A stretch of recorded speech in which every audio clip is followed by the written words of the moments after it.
Hello student, excellent exam में मैं विवेक आपका फिर से स्वागत करता हूं। दोस्तों आज अभी जारी हो चुका है आपका क्लास 12 इंग्लिश का मॉडल पेपर 2021 का। और दोस्तों ये जो आपको मिलेगा पढ़ाने के बाद आपको हम पीडीएफ और सोल्यूशन के साथ ये आपको पीडीएफ प्रोवाइड कर दिया जाएगा और डिस्क्रिप्शन बॉक्स में इसका लिंक भी दे दिया जाएगा। यानी क्लास होने के 10 मिनट बाद आपको डिस्क्रिप्शन बॉक्स में लिंक दे दिया जाएगा, वहाँ से आप लोग डाउनलोड कर सकते हैं। तो दोस्तों जितने स्टूडेंट क्लास में आ चुके हैं फटाफट इस क्लास को आप लोग लाइक और अपने दोस्तों में जरूर इसे शेयर करिएगा। कोई प्रॉब्लम होती है तो हमें कमेंट बॉक्स में कमेंट कर सकते हैं, कोशिश करेंगे कि आपकी समस्या को दूर किया जा सके। ठीक है। और दोस्तों जो स्टूडेंट चैनल पहली बार है चैनल को फटाफट आप लोग सब्सक्राइब कर लें, ताकि जितने भी बोर्ड से रिलेटेड आपके इंपॉर्टेंट क्लासेस चल रहे हैं वो आप तक प्रोवाइड किया जा सके और आप तक नोटिफिकेशन पहुंच सके, जिससे कि आप पढ़कर बोर्ड एग्जाम में अच्छा नंबर ला सके।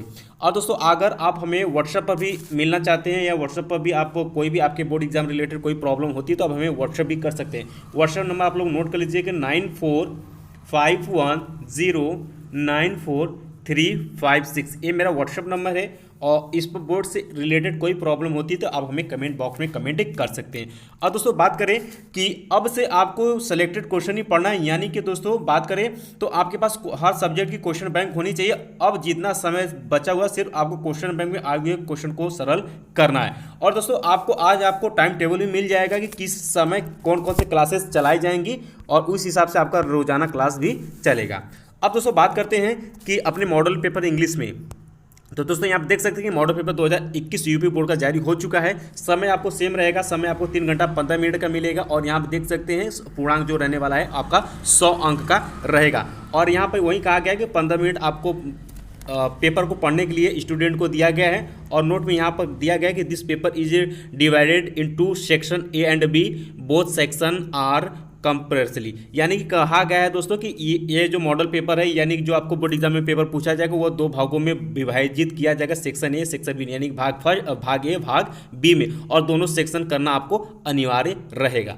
अब बात करते हैं दोस्तों, तो यहाँ पर देख सकते हैं कि आपका सेक्शन ए आ जाता है और सेक्शन ए में दोस्तों आपका आ जाएगा यहाँ से बुक से। जी हाँ दोस्तों, सेक्शन ए में आपके बुक से जितने भी क्वेश्चन रहेंगे वो यहाँ पर आपसे पूछा जाएगा। तो सबसे पहला क्वेश्चन आपको बनेगा आपके प्रोज से। ठीक है, पहला क्वेश्चन आपको मिलेगा आपके प्रोज से और इसमें आपको दिया रहेगा 2 पैसेज। एक को आपको एक्सप्लेन कॉन्टेक्ट एक्सप्लेन और सब कुछ इसमें करना होगा। ठीक है, रेफरेंस कॉन्टेक्ट और एक्सप्लेनेशन इसमें करना होगा और इसके लिए आपको 10 अंक निर्धारित किया गया है। तो पहला यहाँ पर देख सकते हैं ये एक पैसेज यहाँ पर दिया, दूसरा पैसेज यहाँ पर दिया हुआ है।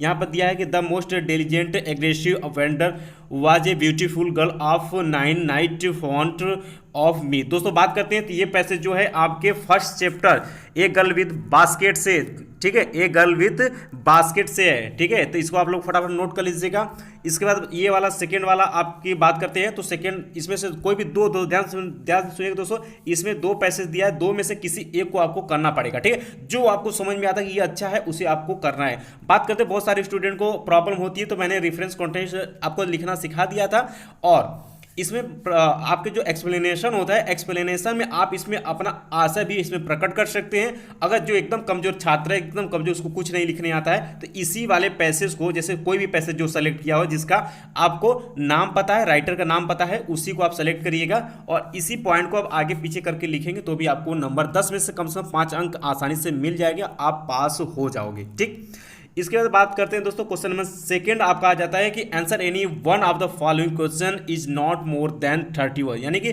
30 वर्ड से ज्यादा आपको नहीं लिखना है। इसके लिए यहाँ पर 5 अंक निर्धारित किया गया और ये क्वेश्चन आपको प्रोज से ही पूछा जाएगा। ध्यान सुनिएगा, ये प्रोज से ही क्वेश्चन आपको पूछा जाएगा। इसमें 3 क्वेश्चन दिया हुआ है, एक आपको यहाँ से करना पड़ेगा। जो आपको अच्छे समझ में आता है उसे आप करिएगा। तो जितने भी क्वेश्चन आपके इंपॉर्टेंट बन सकते हैं उसका मैं पीडीएफ आपको प्रोवाइड करूंगा इंपॉर्टेंट क्वेश्चन की, क्योंकि आप सभी बहुत सारे छात्र कमेंट कर रहे थे। ठीक है, तो मैं अभी इसके बाद आधा घंटे के बाद आपको टाइम टेबल मिल जाएगा कि समय कौन कौन से क्लासेस चलाए जाएंगे और उसी समय रोजाना क्लास चलेगा और क्लास को आप लोग ज्वाइन करके भी पढ़ सकते हैं अच्छे से। ठीक, इसके बाद बात करते हैं दोस्तों तो फिल इन द ब्लैंक्स आ जाता है आपके कि filling in the blanks in the following sentence selecting the most suitable, यानी कि इसमें से आपको फिलिंग ब्लैंक्स करना है। 4 आपको इसमें दिया हुआ है। ठीक है, 4 इसमें दिया हुआ है, जो इस 4 में 4 ऑप्शन आपको दिया, जो आपको इसमें सूटेबल लगता है भरने के लिए उसको आपको भरना होता है। अगर एक आप सही करते हो तो 1 अंक मिलता है, इसी तरीके से चारों सही कर देते हो तो 4 अंक यहाँ से मिल जाता है। यानी कि बात करते हैं दोस्तों तो question number first, question number second और क्वेश्चन नंबर थर्ड, ये तीनों क्वेश्चन आपके प्रोज से रहने वाला है। ठीक है, तीनों क्वेश्चन आपके प्रोज से रहने वाले हैं। इसके बाद बात करते हैं दोस्तों, तो आपका क्वेश्चन नंबर 4 शुरू हो जाता है और क्वेश्चन नंबर 4 आपके शॉर्ट स्टोरीज से रहेगा। ठीक है, तो बात करते हैं, तो इसमें आपसे पूछेगा इस तरीके से। क्वेश्चन नंबर 4 में देख सकते हैं कि answer any two of the following question in about 30 words etch, यानी कि 30 वर्ड में ही आपको यहाँ पर आंसर देना हुआ है। और बात करते हैं दोस्तों, तो यहाँ पर 2 यानी कि 2 क्वेश्चन का आपको यहाँ पर आंसर देना है और एक क्वेश्चन अगर आप सही करते हो, इसका आंसर सही देते हो तो उसके लिए 5 अंक मिलता है, 2 कह देते हो तो 5 और मिलता है। इस आधार से बात करें तो 10 अंक यहाँ से आपको आसानी से मिल जाएंगे। ठीक है, तो इसमें आपको 3 क्वेश्चन दिया रहेगा, 2 आपको करना पड़ेगा। बात क्लियर है? कोई भी क्वेश्चन में प्रॉब्लम होती तो जरूर हमें कमेंट बॉक्स में कमेंट करिए, क्योंकि दोस्तों हम जानते हैं कि आप लोगों को बहुत सारे स्टूडेंट हैं जिनको कि इंग्लिश में प्रॉब्लम हो सकती है और वो मैटर नहीं समझ पाते हैं। तो सब कुछ हम इंपॉर्टेंट इंग्लिश में भी डिस्कस करेंगे, ताकि जितने भी हमारे स्टूडेंट हैं हमारे क्लास में जुड़े हुए हैं वो बोर्ड एग्जाम में अच्छा नंबर ला सके। ठीक, इसके बाद दोस्तों आपका क्वेश्चन नंबर 5 आ जाता है कि explain with reference to the context any one of the following. यहाँ पर आपको पैसेज दिया है या पोएम दिया रहेगा। ठीक है, और ये बात करते हैं तो ये आपके पोएट्री से, ठीक है, ये आपके पोएट्री से शुरू हो जाता है और इसके लिए आपको 10 अंक निर्धारित किया गया है। तो देख सकते हैं यहाँ पर 2 दिया, ए बी करके दिया रहेगा या अथवा करके दिया रहेगा। इसमें से आपको जो अच्छे से समझ में आता है उसी को आपको करना होगा। इसके लिए आपको 10 अंक यहाँ पर बोर्ड एग्जाम द्वारा निर्धारित किया गया है। ठीक है, इसके बाद बात करते हैं दोस्तों, तो क्वेश्चन नंबर 6 आपका शुरू हो जाता है कि give the central idea of any one of the following poems, यानी कि दिए हुए पोएम्स का एक आपको सेंट्रल आइडिया लिखना होगा। इसमें 3 आपको दिया रहेगा, जैसा कि यहाँ पर दिया गया a lamented, my heavens, the song of the free. तो तीनों बहुत ही इंपॉर्टेंट है दोस्तों, इसको आप अच्छे से तैयार करिएगा। मैं आपको सिखाऊंगा भी किस तरीके से सेंट्रल आइडिया लिखा जाता है और कौन कौन से पोएम सेंट्रल आइडिया इंपॉर्टेंट है, ये अब रोजाना क्लासेस में हम इंग्लिश में आपको बताते रहेंगे। ठीक है, अब बात करते हैं तो दोस्तों इसके लिए आपको 7 अंक यहाँ पर निर्धारित किया गया है। अच्छा क्वेश्चन माना जाता है इससे सेंट्रल आइडिया का। सेंट्रल आइडिया आपको अच्छे से तैयार कर लेना चाहिए।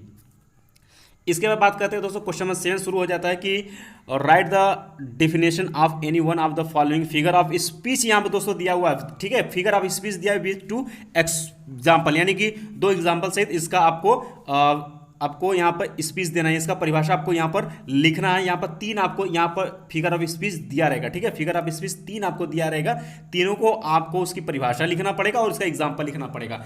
तीनों का नहीं लिखना पड़ेगा, 3 में से किसी एक का लिखना पड़ेगा। 3 आपको दिया रहेगा, इसके लिए आपको 4 अंक निर्धारित किया गया है। तो दोस्तों क्वेश्चन नंबर 7 तक आपके बुक से रहेंगे। उसके बाद आपका शुरू हो जाता है सेक्शन बी, और सेक्शन बी जो रहेगा दोस्तों ये आपके ग्रामर से रहने वाला। ठीक है, इससे ग्रामर से रहने वाला। तो क्वेश्चन नंबर 8 जो शुरू करेगा, तो क्वेश्चन नंबर 8 में दोस्तों कि change any one of the following sentence into indirect form speech, यानी कि डायरेक्ट इनडायरेक्ट यहाँ पर दिया हुआ है, 2 इसमें दिया रहेगा, एक आपको यहाँ से करना पड़ेगा। देख सकते हैं कि 8 का ए है, फर्स्ट यहाँ पर दिया, सेकंड यहाँ पर दिया है, इसमें से एक आप अगर सही कर लेते हो तो आपको 2 अंक यहाँ से मिल जाएगा।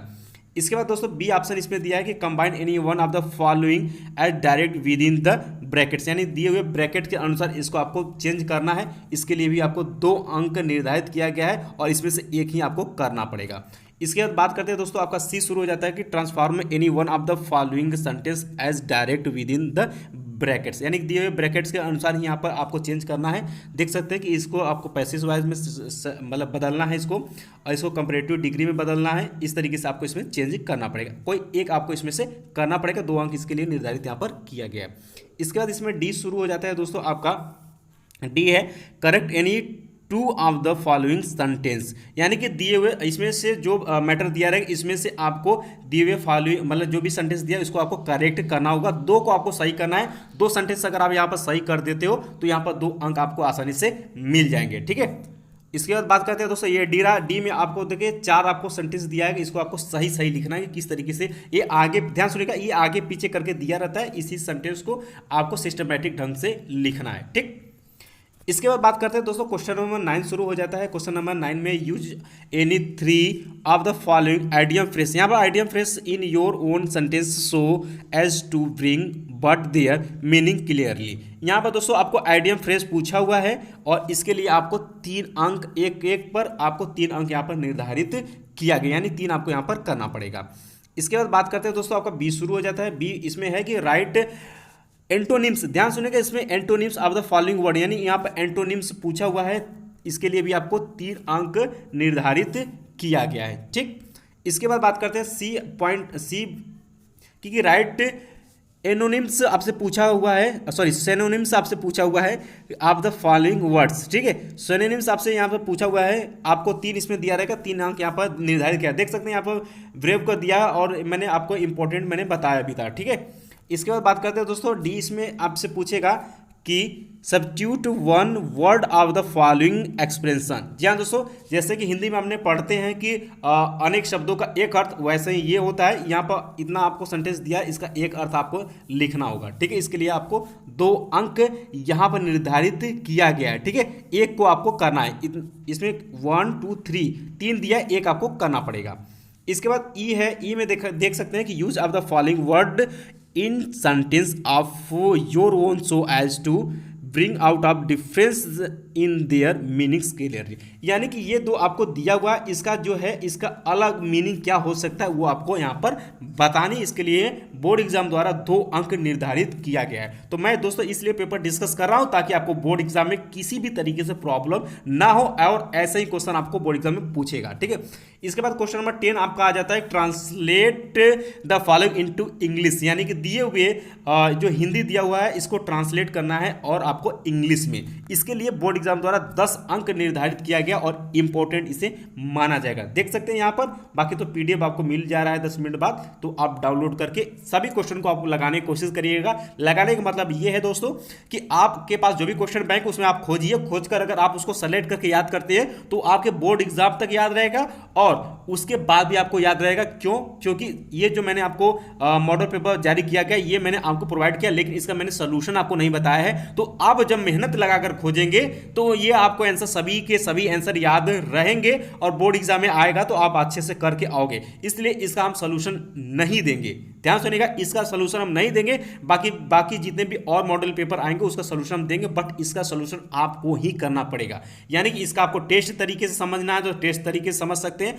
किसी भी तरीके से एक आपको अच्छे से करना पड़ेगा ताकि आपको क्लियर हो सके कि मेरा इंग्लिश कितना तैयार हो चुका है, क्या क्या वीक है, क्या वीक नहीं है, ठीक है। इसके बाद बात करते हैं दोस्तों, क्वेश्चन नंबर 11 शुरू हो जाता है आपका कि right an essay on any one of the following topics in about 2 words. यानी कि 200 शब्दों में दोस्तों आपको दिए हुए यहाँ पर ऐसे करना, यानी कि आपको 4 ऐसे दिया रहेगा और चारों ऐसे में से जो आपको अच्छे समझ में आता है उसको आपको लिखना होगा। इसके लिए बोर्ड एग्जाम द्वारा 12 अंक निर्धारित किया गया है। और दोस्तों आपको बता दें कि इंग्लिश का ऐसे का हम क्लास लेंगे और इसमें बताएंगे किस तरीके से पहले ऐसे लिखा जाता है, कौन कौन से हेडिंग आपके कॉमन रह सकते हैं और कैसे लिखेंगे जिससे कि आपको बोर्ड एग्जाम में अच्छा नंबर मिलेगा, ठीक है। इसके बाद बात करते हैं दोस्तों, क्वेश्चन नंबर 12 शुरू हो जाता है कि read the following passage carefully and answer the question that follow. यानी कि दिए हुए पैसेज को आप ध्यानपूर्वक पढ़िए और पढ़कर दिए हुए क्वेश्चन का आप आंसर दीजिए, ठीक है। तो ये आपको पैसेज दिया रहेगा और ये पैसेज के बाद ये आपको 5 क्वेश्चन यहाँ पर दिया रहेगा और 1 2 3 4 5 यानी कि 5 अंक का यहाँ ये 5 अंक का निर्धारित किया गया है दोस्तों। अगर सभी क्वेश्चन सही कर लेते हो तो आपको अच्छा अंक मिल जाएगा। यहाँ से आप जो इंग्लिश में कमजोर छात्र उनके लिए एक बेनिफिट का मौका है, इसको आप बहुत ध्यान से पढ़ेंगे और ध्यान सुनिएगा। इसको समझाने के तरीका ये, ध्यान से पढ़ेंगे, इस सेंटेंस को मिलाएंगे और इस क्वेश्चन को मिलाएंगे तो इसी में आपको आंसर दिखेगा, ठीक है। इसी में आपको आंसर दिखेगा, आप उसी आंसर को इसी में से आप उतार देंगे, आपको आंसर सभी क्वेश्चन का आंसर आपको मिल जाएगा। उसी को उतार देना, इसी में से देखकर आपको सभी अच्छे से नंबर मिल जाएंगे, ठीक है। तो मैं भी ये बताऊंगा किस तरीके से आपको इंग्लिश का पेपर देना कि कमजोर से कमजोर जो छात्र रहेगा वो भी इंग्लिश में पास हो जाएगा, ठीक। तो दोस्तों आई होप कि आपको ये जो इंग्लिश का मॉडल पेपर जारी किया गया है ये आपको अच्छे से समझ में आ गया होगा। इसका पीडीएफ आपको 10 मिनट बाद मिल जाएगा, आप डाउनलोड करके इसको आपको सरल करने की कोशिश करिएगा। बाकी दोस्तों मिलते हैं नेक्स्ट क्लास में, तब तक के लिए जय हिंद, जय भारत।